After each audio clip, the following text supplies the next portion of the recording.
mulle tundub, et kui ma vaatan, kuidas founderid neid otsuseid teevad asju, siis alati otsitakse tarkvara, mis teeb nendest asju ära.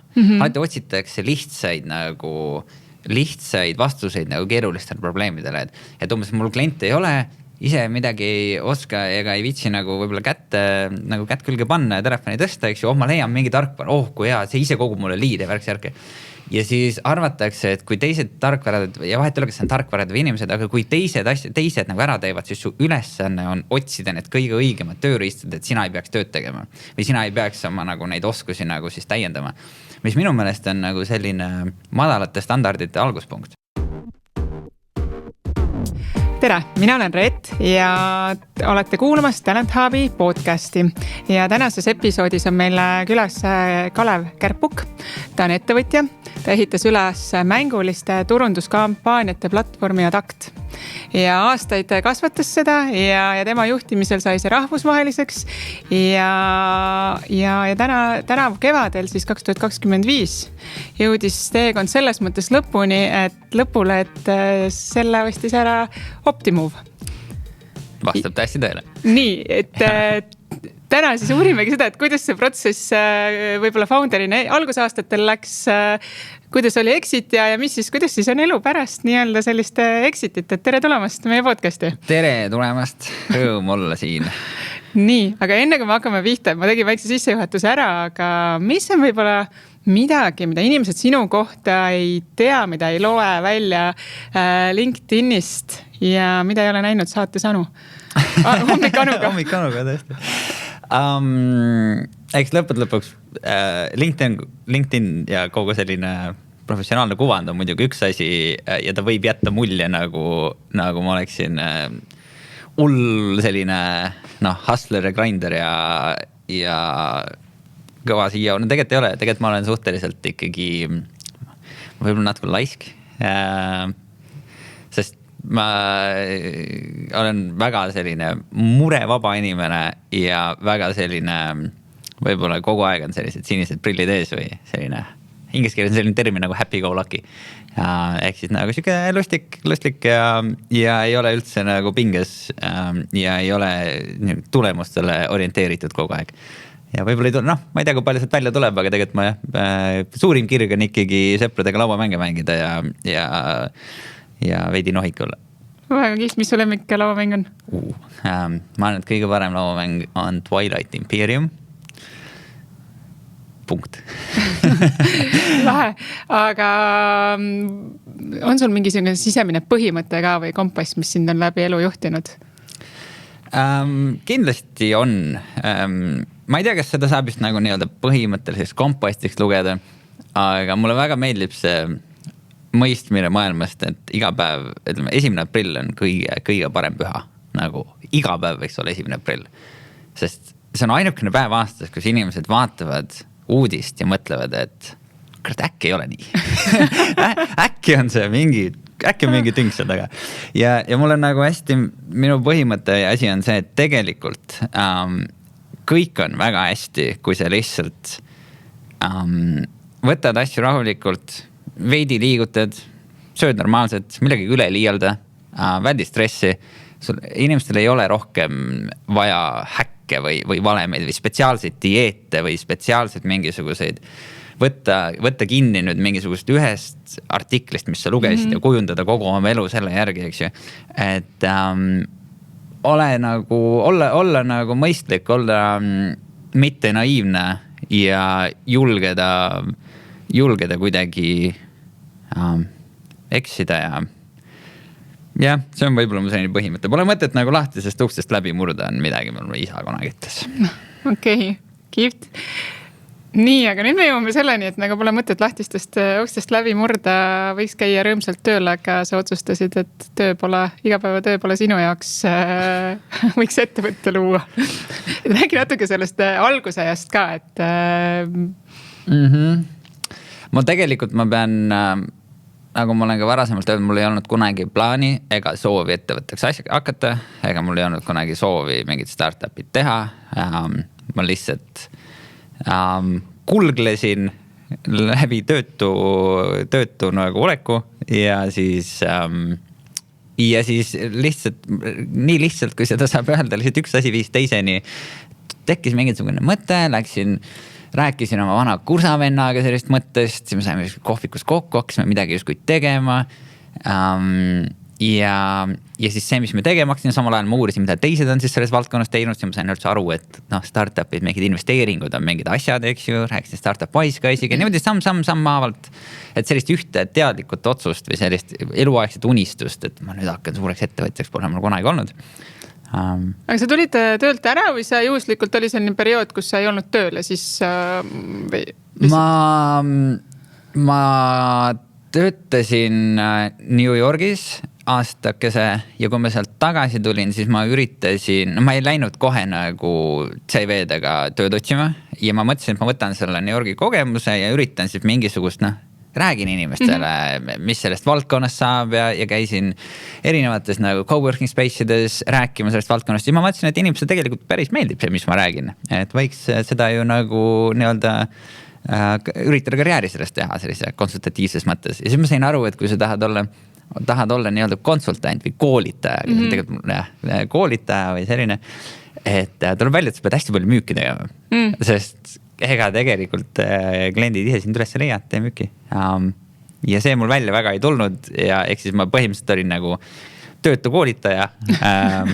Tööd ei olnud. Jah, tööd ei olnud, aga et kuskilt ära ma ei tulnud, aga see oli selline võib-olla viimane õlekõrs.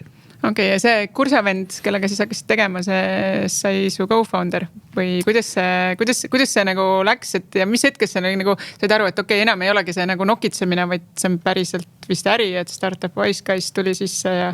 Jah, siis ta kindlasti veel äri ei olnud. Et see kursavend, tervitsid Jaagule. Igatahes alguses me tõesti alustasime seda koos, registreerisime koos ettevõtte ära. Aga tema mõistis ka, et tegelikult ei viitsi seda startup'i mingit hustle'it jama teha, liiga palju teadmatust, liiga palju stressi, oluliselt mõistlikum oleks nagu, või talle sobivam on ikkagi konkreetne töö ja konkreetne sissetulek. Et tema läks nagu suht varakult ära, ta aitas mind päris palju, aga jah, nii-öelda co-founderi mõttes siis alates sellest ajast mul ühtegi co-founderit ei olnud. Ja äri sai sellest, ma arvan,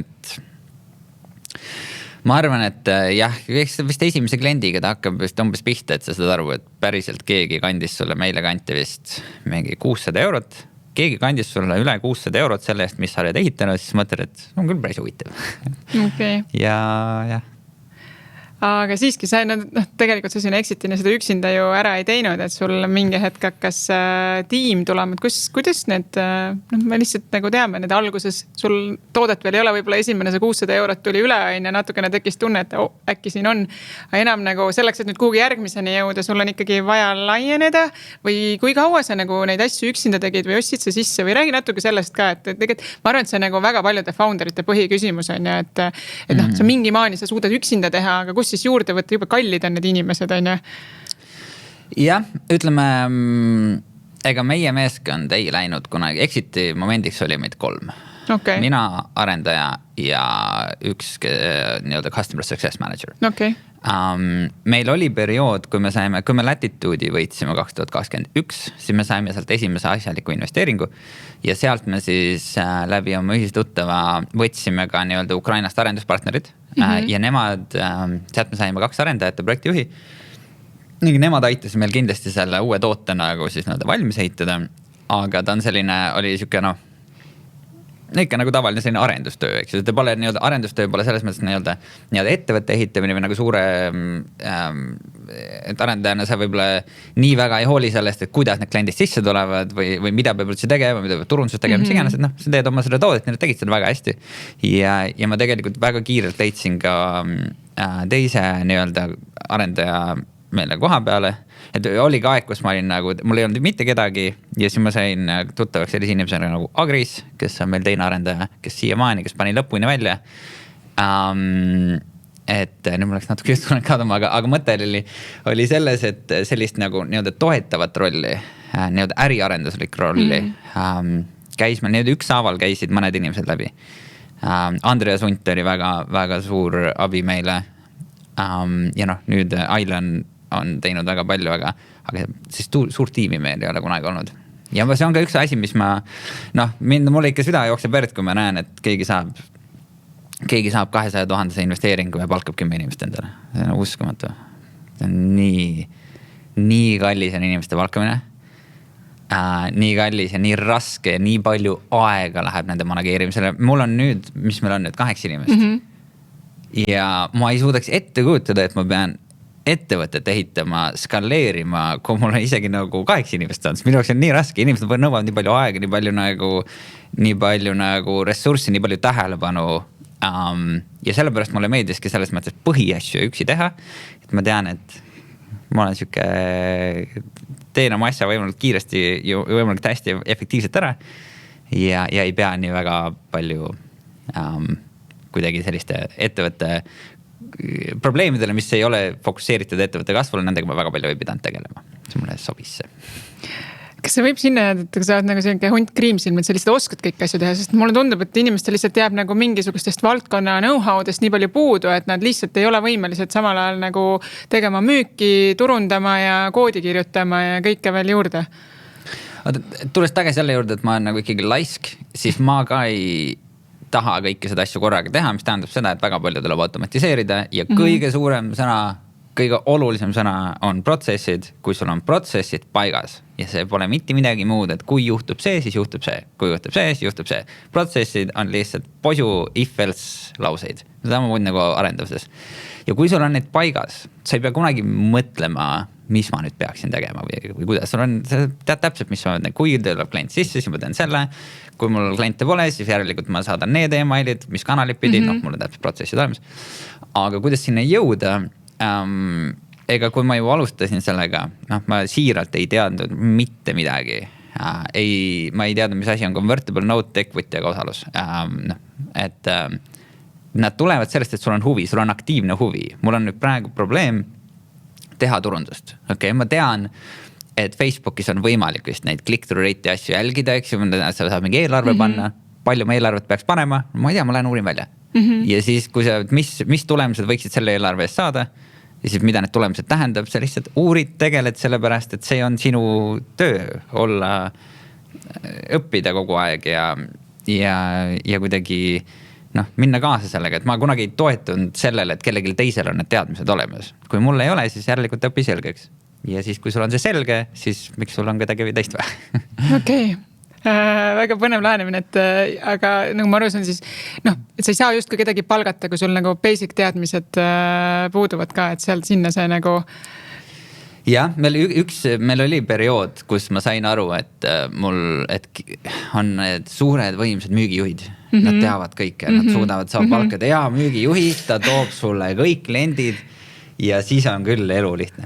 Ja ei õnnestunud, üritasime vist 3 müügijuhti palgata ja kõik läksid nagu aia taha ja eks ta suuresti oligi sellepärast, et ma ise nagu ei olnud, ma mõtlesin, et see ei ole see teema, millega ma tahan ennast kurssi viia ja ma viitsin, mind ei huvita see väga. Ja siis sa palkadki valesti, sest sa ei tea sellest mitte midagi ja sul on mingid ootused ja need ootused ei saa täidetud, sellepärast hästi tegelikult ei käi nii. Et jah, sellega oli keeruline. Ma ütlen nagu värbamises ma nagu väga palju näen, mis on aastatega muutunud, on see, et kui enne taheti ilusat toodet ehitada valmis, et oli hästi palju arendusinimesi vaja, siis nüüd on hästi palju seda business poole pealt. Ja tegelikult nagu väga suur nagu valu ongi just see, et mul on vaja laieneda, mul on vaja seda suurt, ilusat, imelist, kõike teadvat müügijuhti. Ja tõesti, see on üks kõige raskemaid rolle, mida on täita. Just nendel samadel põhjustel, mis sa ise ütlesid ja see on selline hea nagu näide ka, et nagu kolm on väga palju ikkagi, et nii-öelda nagu sellised väiksed ämbrid on ju. Ja. Ma isegi, mulle meeldib see, aga ma käisin ka ühes paneelis hiljuti, kus ma räägid igast sellest uuest tehnoloogia pealetulekust ja kõik sellest. Ma päriselt usun seda, mulle tundub, et kui ma vaatan, kuidas founderid neid otsaid teevad asju, siis alati otsitakse tarkvara, mis teeb nendest asju ära. Alati otsitakse lihtsaid vastuseid nagu keerulistele probleemidele, et umbes mul klient ei ole ise midagi ei oska ega ei viitsi nagu võib-olla kätt külge panna ja telefoni tõsta, eks ju, ma leian mingi tarkvara, kui hea, see ise kogub mulle liide ja värk-särki. Ja siis arvatakse, et kui teised tarkvarad ja vahet ei ole, kas see on tarkvarad või inimesed, aga kui teised nagu ära teevad, siis su ülesanne on otsida need kõige õigemad tööriistad, et sina ei peaks tööd tegema või sina ei peaks oma nagu neid oskusi nagu siis täiendama.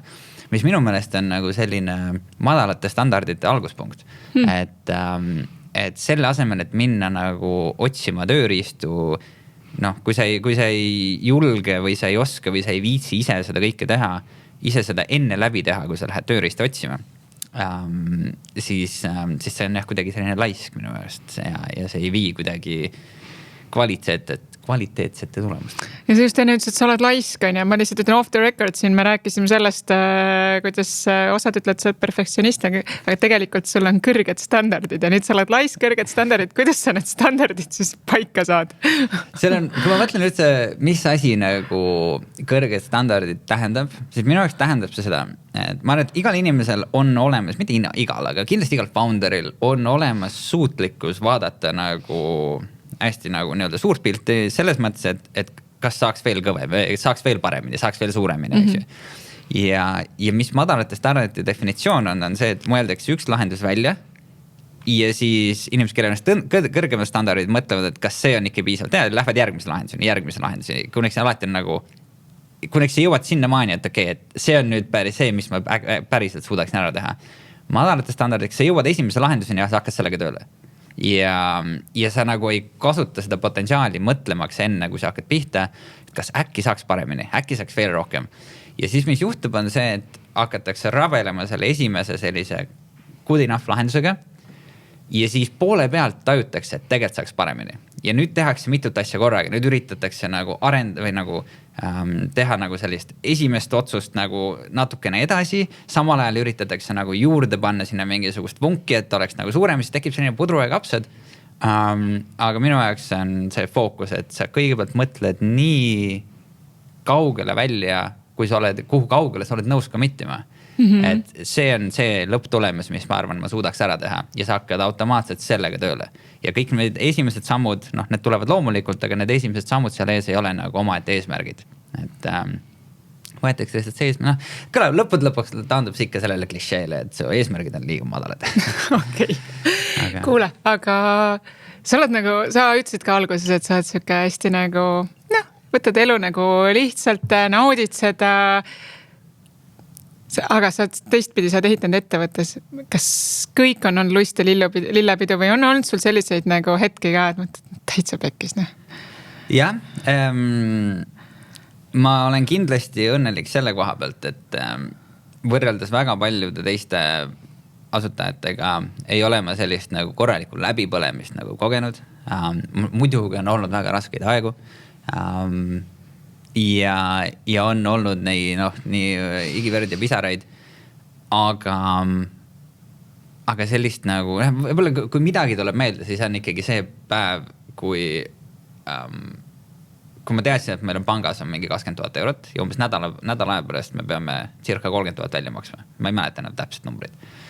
Aga see on nagu see, et sa võid olla nii naiivne, nii sinisilmne kui tahes, aga numbrid ütlevad seda, et panegi see putka kinni. Sul ei ole mitte midagi muud teha. Ja siis sa mõtled küll, et see on nagu kuidagi sinu kätest väljas, et sa ei saa mitte midagi teha ja siis otsid kuidagi nõu ja räägid. Aga lõpuks on asjadel tendents ise korda saada. Kus see 10 000 siis tuli, kuhu kõik panevad kõrvad, kellel on 10 000 muudu arve peal? Lõpuks fakt on see, et täpselt nagu ütles üks mul väga hea nõunik, Patrick Collins, asi saab siis läbi, kui sa ütled sõnad, see on läbi. Kui sa seda ei ütle, siis seni mingid asjad toimuvad. Mingid asjad ikka taustal kuskil toimuvad. Ja meil toimus ka, tegelikult meil olid väga palju kirju välja saadetud ja asjad ja lõpuks tuligi klient, kes maksis meile mingi 30 000 aastas, maksis korraga ära ja ülekanne tuli üle ja alates sealt kohast tuli jälle järsku klientide juurde ja asi läks jälle kenaks, eks ju. Ja kui see ei oleks tulnud, siis ma arvan, et jume mingisuguse lahendus oleks ikka mõelnud, aga see nagu lihtsalt see realisatsioon, et nüüd ongi see koht, kus enam raha ei ole. Aga kui kaua oli möödas sellest, et sa olid seda toodet ehitanud? Või see nagu aasta-2? 3,5 aastat, ma arvan, umbes sellist, et ta oli ikka suht lõpus. Aga siis oli ka jah, ja pärast seda hakkas nagu üles minema ja pärast seda me jõudsime kasumisse veel ja siis läks, see oli ka viimane raske selline, ütleme, päriselt emotsionaalselt raske. Muidu on lihtsalt kogu aeg raske, aga see on nagu selline isegi võib-olla nauditav raske. Hoiab värskena. Okei. Kuule, aga äge, jõudsite kasumisse ja tegelikult ega kahjumisettevõtet väga keegi niikuinii ei osta. Me nüüd jõuame selleni, et sa ütlesid, sa vist ütlesid kohe alguses ka, et ega sa ei planeerinud nagu kogu seda lugu ja edu ja sellisel kujul, et sa ei planeerinud ilmselt seda, et sa seda ettevõtet hakkad mingi hetk müüma või kuidas see käis või tuli mingi hetk, et okei, tegelikult võiks ikkagi ehitada niimoodi, et keegi ostaks selle ära või kust selle ostja saite? Ausalt, minu jaoks tundus kogu ehitamise vältel ebareaalne tegelikult, et keegi ostab selle ära. See on, muidugi ma ju rääkisin ka, investoritega rääkisin ja isegi kui ma nagu sõpradega rääkisin, muidugi ma tõin selle võimaluse välja, eks üks põhjus, mille pärast ju startup ehitatakse, see nagu nii-öelda ärimudel selles on see, et see lõpuks müüd selle maha ja kõik see, aga see, et ma seda nagu võib-olla ütlesin või see, et ma seda kuidagi eristasin, ei tähenda seda, et ma päriselt arvasin, et see nagu eriti meiesuguse startupiga nagu võimalik on. Mul on nii palju meeles, kuidas ma ju käisin kuskil võistlustele ja kuskil paneelides, kus või nendes pitchimisvõistlustes kõik ümber ringi ehitavad mingi maailma päästvaid asju, mingisuguseid mingisuguseid teevad puidust vett ja vähendavad mingi kütuse fossiile. Ja siis tuleb meie oma turundusmängudega. Jumala äge.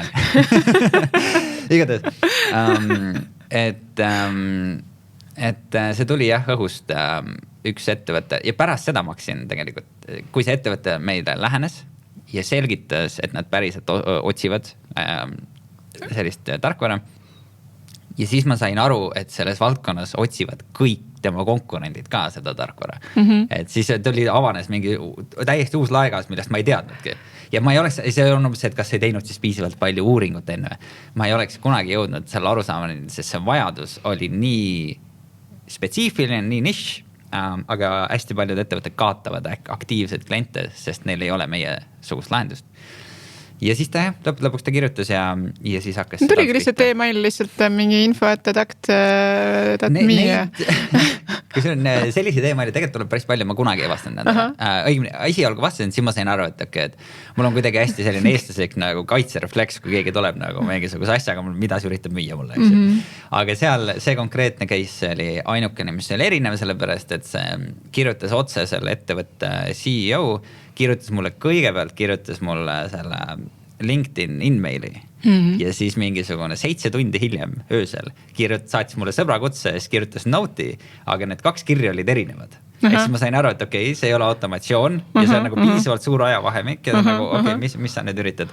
Ja siis ma mäletan, ma tõusin lampi kell 4:30 öösel ülesse, täiesti kogemata ja siis ma vaatasin LinkedIni ja vaatasin, ma ei vaata LinkedIni.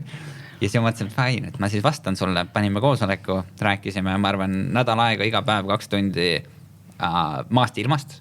Väga vähe rääkisime nagu nii-öelda, tema on ka näitas oma toodet, ma näitasin oma toodet, seda ka muidugi. Aga sellist nagu exit jutt oli suht vähe, saime nagu üksteise nagu vaibist aru ja siis nädala lõpus siis otsustasime, kas me nüüd liigume edasi selle tantsuga või mitte. Ühesõnaga sellest esimesest nagu justkui connectionist läks nädal natukene peale, kui päriselt nagu oli see, et või, meil on huvi ja... Jah, kogu see protsess tegelikult juhtus meeletult kiirelt. Minu teada me saime letter of intent'i kuskil novembri lõpus ja veebruariks oli tegelikult juba kõik tehtud.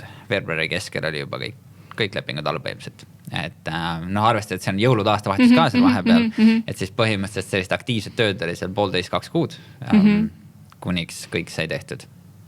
Aga kuidas see, ma saan aru, hind kujuneb mingite kordadega, kes see oli see dikteerija, sina või nende pool? See oli tegelikult pull oli see, et nad tulid nagu oma numbriga, eks ju. Ma natukene räägin seda, et nad soovisid, et me annaksime neile meie esialgsed tulemused. Meie esialgsed tulemused olid selle mingisugune, mina ütlesin, meil on mingi 480 000 vist aasta käivet, midagi sellist. Ja siis palju me oleme iga aasta tõusnud, eks, year growth. ja siis vastavalt sellele, mis ma ütlesin, andsid nemad siis nii-öelda letter of intent'i raames oma esialgse pakkumise, kui kõik on nii, nagu sa ütled, siis me pakume sulle nii palju. Siis ma vaatasin seda, mõtlesin, et tegelikult oli see nagu juba siis rohkem, kui ma arvan, see ettevõtte väärt oli. Ja siis ma ütlesin, et pärast oma meeskonnaga konsulteeridest, ma arvan, et see summa, mis praegu pakutakse, ei ole korrelatsioonis sellega, mis me suudaksime ehitada, kui kaugel me suudaks seda ehitada, kui me seda ise teeksime, et see ei ole piisav motivaator, et ma tahaksin sellest nagu täiesti välja astuda. Ja see oli põhjus, ma rääkisin Timmuga väga palju, Timmu ütles ka, et alati, kui sa oled sellises protsessis, alati näita välja, et sa oled rohkem põnevil seda ise ehitamaks. Et see, et müük on üks variant, mis praegu laual on, ma teadvustan, et see on täiesti võimalik, aga tegelikult mul on plaanid olemas, ma ise ehitan. Ja see oligi see hoiak, mis ma võtsin.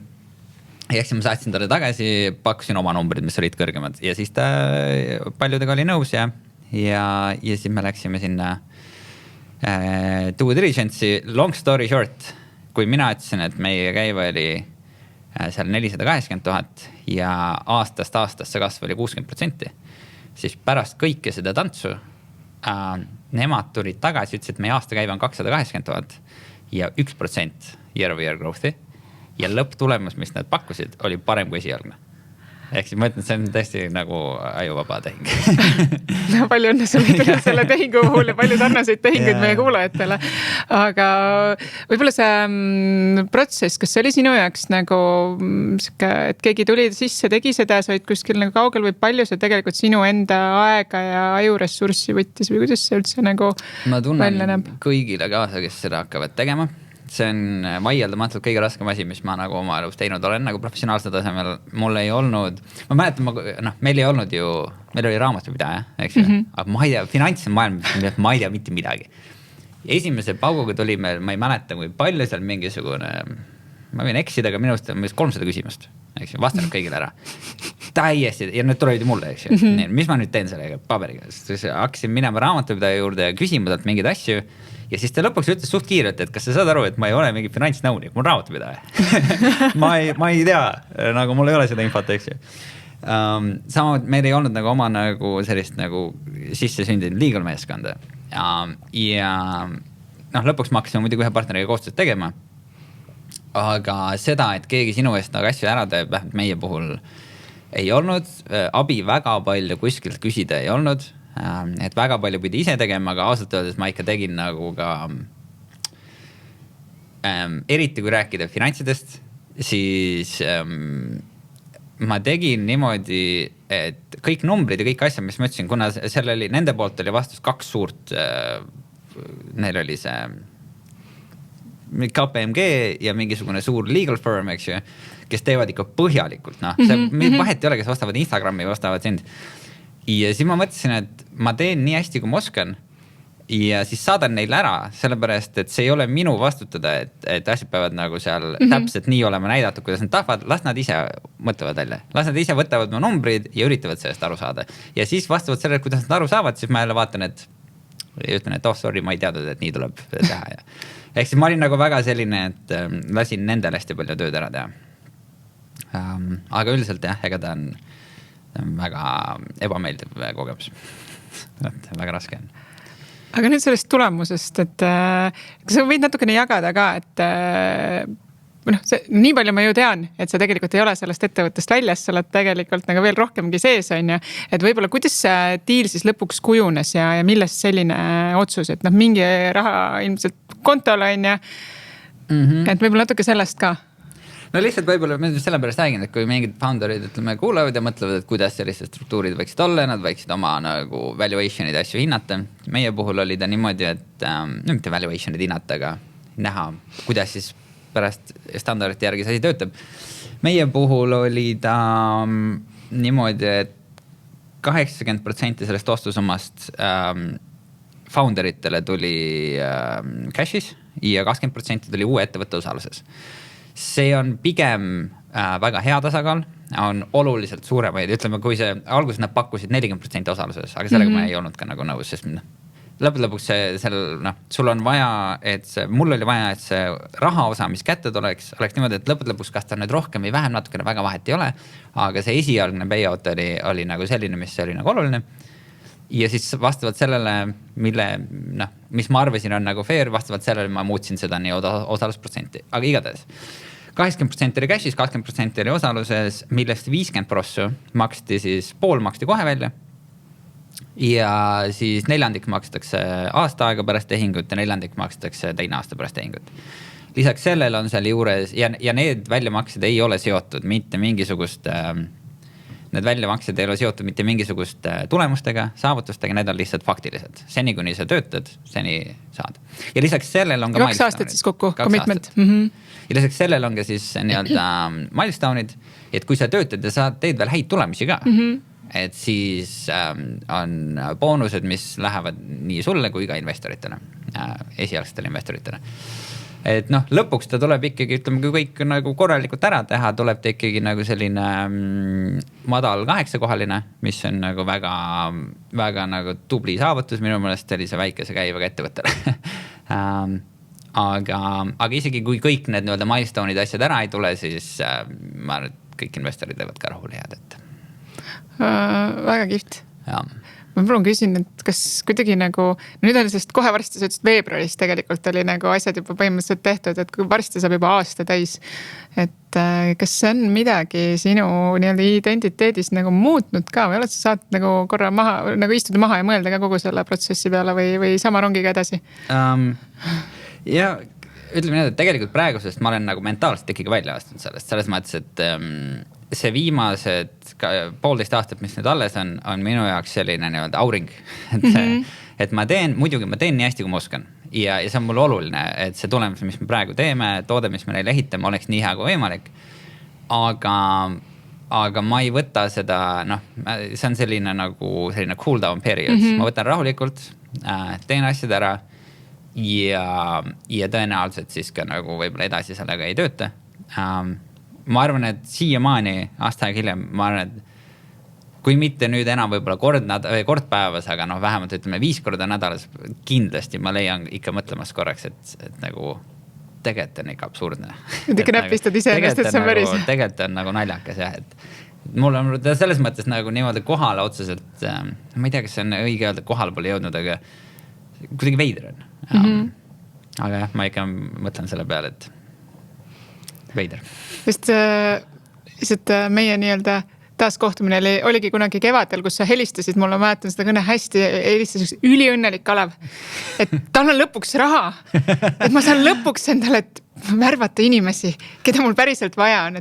Et kuidas tahaks sinna ka sisse minna, et nüüd kui sa enne tegid nagu põhimõtteliselt 3, sa tegid kõik asjad nagu ise ära ja nüüd on sul reaalselt nagu ressursse tegelikult nagu teha, et kas see on kuidagi see on äge, jah. See on, ütleme, üks põhiline asi, mis on mul nüüd korraks nagu tagasi minnes sellesse, et kui me nüüd läksime suurde organisatsiooni, eks ju, see on nagu nii-öelda korp, seal on 900 töötajat, eks see on nii suur, aga nagu siiski nagu arvestatav. Siis see on pannud mind ikkagi mõtlema ja aru saama, et ma ei taha kunagi sellises korpi keskkonnas töötada, sest siis sa näed, kui sa tuled just sellises kohas, kus sa oled 5 aastat nagu ainult headele protsessidele tuginenud ja kõike hästi teinud ja sa nüüd satud kuhugi, kus ei olegi protsesse. Lihtsalt vaatab, kuidagi saab hakkama ja see kontrast on nii suur vahe, et ma üldse nagu mulle väga ei meeldi see.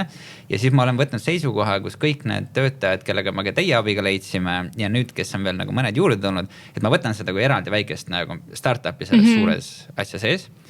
Ja nüüd, kui meil tõesti on nagu see, et meil on eraldi nii-öelda poole kohaga office manager. See on uskumatu, ma olen nii õnnelik. Sest see me räägime ikkagi sellest, et nagu ka kontoris prügikotte vahetasime ja nagu kõik, eks ju. Ja see, et ütleme, mõelda mingi tiimi tegevusi, eks ju. Kujutan ette, sa ehitad toodet, sul on nagu hullaine, siis sa pead mõtlema, et kas ma peaks tiimi ürituse tegema, eks ju. Ja kui sa ei tee seda, siis on ju teised on õnnetud, eks ju. Ehk siis sellised asjad on mul nagu meelest läbiks. Teine on igasugune support, kliendi suhtlus, müük. Kui mina seda tegema ei pea, uskumata, ma olen nii hea meel sellele. Et mina saan keskenduda, ma natuke räägin nagu unistades, sest tegelikult see ikka nii ei ole, aga ma unistan ikkagi sellest, kuidas mina olen, minu perfektne koht on valge tahvli ees, 4 arendajad kuulavad ja me arutame, mis toodet me ehitame. See on ainukene asi, millega ma tegeleda tahan. Aga see on, et kõige parem hire on siis see poole kohaga office manager. Kusjuures ma isegi ei tee nalja, me oleme kunagi, kui mul oli ka väga-väga raske aeg, siis tutvusin Reego Ahvenaga, kes helistas mulle mingi mitu päeva pärast seda, kui ma olime nagu jaganud, ütles, et kuule, ma tean, mul on sulle perfektne inimene. Ma olen davai, raha ei ole otseselt, palgata ei saa, aga tore teada. See oli umbes 3 aastat tagasi vist. Ja nüüd 3 aastat hiljem ta lõpuks tuli meile tööle. Ja saab lõpuks raha ka sellest. Ei, nagu ta nüüd just alustas, mul on väga hea meel. Aga ma ei mäleta, mis küsimus oli igatahes. Ja selle rolli üle mul on igatahes väga hea meel. Väga kiht. Kas see müük mõjutas kuidagi su suhteid ka nende töötajatega, kes sul oli paar tükki, ma ei tea, sõpradega, perekonnaga, iseendaga? No, mina tahaks loota küll, et mitte, et eks selle tuleb eelkõige teistelt küsida, aga mina nagu ei, ma arvan mitte. Ma arvan, et meie töökeskkond on täpselt samasugune nagu Tenneri. Aga selle tuleb teistelt küsida. Perekonnaga võib-olla natukene küll, sellepärast nüüd on mul natuke rohkem aega ja soovi panustada sellele, et teaks rohkem, mis peres toimub, veidi aidata nii palju, kui ma oskan, olla nagu rohkem seotud sellega. Et aga ei, ma ei tea, minu meelest sellised suhtetasandid on kõik jäänud samaks, ma loodan. Seda on hea kuulda. Lõppu siia veel. Ma tean seda, et sa oled kuskil podcastist kõvasti nagu rääkinud, andsid 2 soovitust tulevastele founderit. Kas ise mäletad, mis sa soovitasid? Ja ikka. Ma arvan, et ma soovitasin seda, et ära alusta. Sellepärast, et see on mõtet alustada. Päriselt. See ei ole, see on jälle, sa lähed üle enesekindlusega, sa arvad, et näiteks, kui mina hakkaks uuesti, ega mul ei ole suuremaid šansse õnnestuda kui Enneri. Võib-olla natukene, eks ju, aga lõpuks on ikkagi, see on kõik sinu vastu. Su idee, eriti praeguses keskkonnas, AI keskkonnas hästi, see tõenäoliselt on jama. Väga raske on sellega läbi lüüa, eks ju, sa ei tea, mis saab. Ehk siis nagu ära alusta. Ja teine soovitus on see, et kui see, et ma seda ütlen, ka sind ei mõjuta, siis alusta ja siis tee nii hästi kui oskad. Aga mis saab sinust? Sa oled natuke vihje andnud siin, et sul see suur korp väga ei istu, ehitad oma toodet nii hästi kui oskad. Alustad uue startupiga või lähed tööle? Ma arvan, et viimased, mul on nagu paar mõtet. Viimased, mingi pool aastat ma olen ikkagi mõelnud, et ei, et ma vahetult pärast eksit, et ma mõtlesin, et kunagi enam. Ei. Aga samas nüüd, kui ma näen kõrvalt ka nagu, et me tegelikult tegime päris hästi. Nagu me ehitasime selle ettevõtte päris hästi üles, meil oli toode ikka päris hea ja nagu noor ka veel enam-vähem. Ja ma siin mõne teise nagu founderiga olen ka veel ikkagi rääkinud ja ma nagu flirdin selle ideega, et tõenäoliselt kunagi midagi ikkagi tuleb, ei saa nagu täitsa puhkama jääda. Aga samas mul on ka päris palju muid huvitavaid projekte, mis ma tahan teha. Päris huvitav oleks minna nii-öelda, mis mulle meeldiks päriselt? Minna kuhugi ettevõttesse ja teha nende protsessid korda. See mulle meeldiks. Nagu minna sisse, sest ma päriselt arvan, et ma oskan väga hästi seda. Minna sisse, mul on ükskõik, kas sul on 1000 töötajat või 5000 töötajat või 10 töötajat. Aru saada, kuidas see ettevõte töötab ja siis mitte anda sulle raport, kus on A4 leht, vaid päriselt ise tehagi kõik asja korda. Nii et tulemus on ka minu teha. See mulle meeldiks. Kuule, väga hea, et sa selle protsesside juurde tagasi. Mul tegelikult jäi sinna üks väikene mõte nagu jäi kripeldama, et sul oli nagu nii-öelda 3 tiimis olid väga tugevad protsessid ja läksid täna sinna suurde ettevõtte, kus nagu on justkui 0 protsessi. Mis sind takistab seal need protsessid korda teha? See on muidugi pikk teema. Ma olen üritanud, siis ma olen ka, kõige esimene samm on see, et tuleb aru saada, mis on valesti. Et ütleme, kõigepealt on nagu meelehärm, kus ma sain nagu veidi nagu üle, ma sain aru, et et kui ma enne võisin veel mõelda seda, et ma lihtsalt ise ei saa veel aru, et tegelikult on protsessid olemas, aga ma lihtsalt ei näe seda kõike veel. siis sellest ma saan aru, et okei, et tegelikult ei olegi. Siis teine asi on see, et siis ma hakkasin rääkima inimestega, et näed, mul on väga lihtne asi, mul on funktsionaalsus, mis mul on vaja laivi panna ja mul on vaja teada, kes peaks teadma, mis inimesed peaksid teadma sellest funktsionaalsusest. Siis ma läksin selle konkreetse ühe inimese juurde, ütlen, palun ütle mulle, mis ma tegema pean.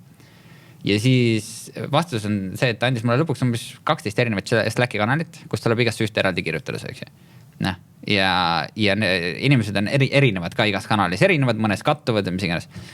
Ja siis ma ütlesin, okei, et ma teen selle praegu nii ära, aga ma töötan sellega, et kui tuleb järgmine uuendus, siis ma pakun välja, mida ma tegelikult tahaksin teha. Et ma tahaks, et ma nagu ise tulen lahendusega, mida ma teen järgmine kord teistmoodi. Aga selle jaoks ma praegu saatsingi need üle 10 kanalisse, saatsin kõik asjad ära. Ja nüüd tuleb mul igast kanalist vastu küsimused, mis on iga kanal küsib veel 5 sarnast küsimust, eks ju, et ma olen vaja nüüd näidata, et see on nüüd see probleem. Ja siis tulla lahendusega ja öelda, et kuidas seda probleemi mitte olla. Et ma üritan aktiivselt, aga asjad ei juhtu sellepärast, et sa vingud ja trambid jalgadega. Et kõigepealt tuleb ikkagi probleemist aru saada ja lahendus välja mõelda. Ma saan aru, et väikses ettevõttes on justkui nagu, mingis mõttes on raskem neid protsesse teha, et sul on nagu veel on nii vähe kõike on, aga teistpidi nagu nii lihtne, et neid inimesi, kellega arvestada on nagu vähem. Et kas need samad protsessid või nagu, kas on võimalik, et nendes suurtes ettevõttes oleksid sama lihtsad protsessid või see tegelikult läheb sinna kasvuvalude juurde? Jah, eks muidugi nii lihtsalt asjad nagu ei käi ja üks asi on see, et sul võib see hea nagu lahendus olemas olla, aga selle juurutamine, inimeste kaasamine sinna on nagu omaette valu, et kui lihtsalt inimesed ei jälgi neid, siis pole sellest mitte mingit kasu. Et selles, selle telefonimängu toimub nii palju rohkem suures ettevõttes, et selle efektiivne nagu juurutamine nõuab rohkem kui üht inimest. Ehk siis mul on vaja ümber veenda veel umbes 5 inimest, et sellist nagu asju on vaja. Ja siis nemad peavad olema ka põnevil, et minna oma tiimi juurde ütleb, et nüüd me hakkame kõik nii tegema. Et kui ma lihtsalt üksi selle välja mõtlen, siis seda, ma ei saa eeldada, et inimesi huvitab. Pigem ma saan aru, et soovitus on, et parem need protsessid kohe alguses paika saada, kui hiljem nagu tegema hakata, sest siis on juba nii palju neid kaasamõtlejaid või... Jah. Aga eks see on selline asi, et lihtne öelda ja raske teha, et väga paljud on ju ehitavad oma ettevõtted, neil on nii palju olulisemaid probleeme, eks ju, ja kõigepealt esimene asi ikkagi prioriteet number 1 on müük ja ma olen lõpuks nõus sellega, sa võid ükskõik mis ettevõtte teha, kui sul müük ei ole, siis su ettevõte ei kasva ja objektiivselt võib öelda, et see, et kas nüüd see müüker täidab CRM-is teatud välja ära või ei täida, seni kuni ta toob raha koju, seni on kõik hästi. Et sul peab olema võimalikult vara nagu ikkagi 0 tolerants sellisele nagu ebaefektiivsusele, et kui sa oled fine, et su ettevõte töötab ebaefektiivselt ja inimesed töötavad ebaefektiivselt ja asjad liiguvad aeglaselt, siis ei ole vaja ka mitte midagi parandada. Lihtsalt ma ei kannata ebaefektiivselt üldse. Ma olen hästi halb töötaja, ma olen väga halb töötaja. Õnneks on eestikeelne intervjuu ja nad ei saa aru. Ma arvan, sa vajutad väga paljude inimeste nagu valukohale selle protsessidele ja see tihtipeale juhtubki siis, kui juba on nagu sa ütled, tegelikult ei ole hilja, aga selline tunne, et on hilja. Et kuidagi raske on nagu nüüd, kui on kõik see ratas juba veereb, saada just kui nagu 2 sammu tagasi astuda ja hakata mingeid asju sinna vahele tegema, mis annavad nii-öelda esialgu tunduvad nagu lisastepid, aga samas, kui skeelidele tahab, oleks vaja nagu ära teha. Jah, see on umbes, võtta see analoogia, et sul on väike laps, nutab. Anna talle nutitelefoni, järsku ei nuta. Väga lihtne lahendus, hästi lihtne lahendus. 2 aastast peale juba pane kõik sisse. Praegu ma näen selle samat asja. See on väga suure nagu kaarega see analoogia, eks ju. Aga lõpuks mul on see funktsionaalsust. Saada see teem ära nendele inimestele. Ja kõik on vait. Sest mina olen oma asja ära teinud. Sul otseselt selle konkreetse asja lahendamiseks, sul on väga lihtne lahendus olemas. Ta küll ei ole nagu väga hea, eks ju, ta nagu ei arenda seda ettevõtet, aga tegelikult saab asja kaelest ära lähme edasi. Et jälle, madalast standardid. aga nagu, kui sul ideed ei ole, siis mulle tundus küll, et siit nagu koorub mingi startup'i idee välja, et nagu, et mitte sellest konsultandi rollist, vaid mingi protsesside automatiseerimine. Ma tegelikult ma jälle tundsin ennast nagu see väike selline rebelliust tiinekas, kellest keegi aru ei saa, siis, mis on kusjuures väga hea stardipunkt, kui sa oled nagu või vist founder ja sa mõtled oma ideele, eks, ja sa oled ise nagu hästi excited, sa tahad inimestele jagada, et vaata kui äge idee ja siis keegi saa sust aru ja see on väga hea nagu see väga hea stardipunkt. Meil oli see Lovable'i CEO-ga oli see hackathon ja siis ma kirjutasin sellise asja, koos tiimiga, kirjutasime sellise asja, et ta võtab kogu su Slacki, kogu organisatsiooni Slacki, iga liikme viimased 50 sõnumit igast kanalist võtab sisse ja teeb profiili, mis teemadega sina seotud oled. Ja siis lõpuks on lihtsalt üks interface, kus mina saan kirjutada, et ma lansseerisin sinna tootesse selle uuenduse ja sa paned send ja ta saadab ise nendele inimestele, kellel on vaja. Ja võt see mulle meeldib see. Mulle siiamaani meeldib see. Väga äge. Kuule, vaatan kella. Peame otsa kokku tõmbama, väga põnev on. Meil on alati on lõpus ka sellised kiired küsimused. Kiired küsimused. Ja küsimus on kiire, vastus võiks ka enam-vähem kiire olla. Aga kui on vaja juurde lisada, muidugi lisa. Aga kui sa ei teeks täna seda, mida sa teed, mida sa teeksid? Laps mina ütleks, et ma oleks advokaat. Ratsionaalne mina ütleks, et ma tõenäoliselt oleks mingi IT-analüüsik. Ja võibolla selline unelm mina ütleks, et ma oleks mingi lauamängu tootja, ettevõtte looja. Midagi sellist. Aga milline on su võibolla parim karjääri nõu, mida sa elu jooksul saanud oled? Ilmselgelt eiranud, aga... ma arvan 2 asja. Üks on see, et asi lõpeb alles siis ära, kui sa ütled, et see lõpeb. Ja teine on see, et pane rõhk ja tähelepanu nendele, kes hoolivad. Ära tee neist või nagu pane oma effort ja pingutus nende suunas, kes näitavad, et nad hoolivad. Väga hea soovitus. Mis on kõige veidram tööintervjuu küsimus, mida sa ise küsinud oled või on sinult küsitud kunagi? Ma üritan hästi kiirelt vastustada. Ma kunagi ehitasin Nortalis ühte tarkvara, mis oli viljakao arvutus tarkvara, mis iganes protsess ja see viljaga teed, veidi on kadu. Ja siis ma läksin tööintervjuule, väga, väga suur keeruline tarkvara. Ja tööintervjuule öeldi, et joonista kogu see andmemudel meile tahvlile. Et kui sa tegid seda, no joonista tahvlile. See on väga suur nagu...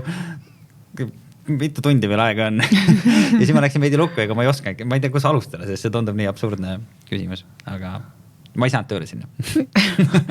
Sest ma ei teadnud, mis ma teen pärast. Olgu, aga kuulamis- või lugemussoovitus? Randy Pauchi Last Lecture on kõige parem asi, mida võiks kuulata kord aastas. Kõige professionaalseim asi, mida võiks kuulata, on My First Millioni Exploding Kittensi looja rääkis My First Millionis top 10 7 enim müüdud lauamängu on ühe tüübi poolt tehtud. Kuidas ta teeb asju ja miks ta nii teeb. Kõige olulisem siis kuulata, kui sa ei tea, kuidas küsida tagasisidet inimestelt või oma klientidelt. Lugemissoovitus, lugege Dan Browni Infernot, ma arvan, see on hea raamat. Kuule, väga äge Kalev, aitäh sulle, et sa leidsid aega tulla meie saatesse ja jõudu Korpos tegemas olulisi ja ägedaid asju ja üks hetk siis loodame ka sinu välja antud lauamängu. Jaa, see oleks küll panev, see mulle meeldiks. Aitäh sulle. Aitäh.